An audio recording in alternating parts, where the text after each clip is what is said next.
Hi guys, in this video I will show you how to delete YouTube activity history.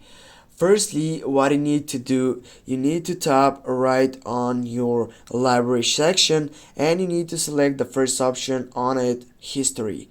When you get up into your history section on the three dots, you're gonna find out history controls on the first selection.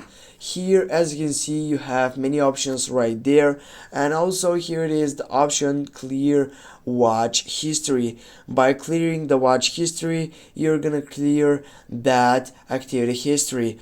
Go for clear watch history first, and when you get up and clear that section, go for clear search history, then clear search history again on that section. And with this, you're gonna just kings up. If you also pause watch history, go pause, then go pause search history again. And guys, with these 4 steps, you're gonna get and delete your YouTube activity history. Thanks for watching. Don't forget to hit that like and share the video. See you soon guys, and have a nice day.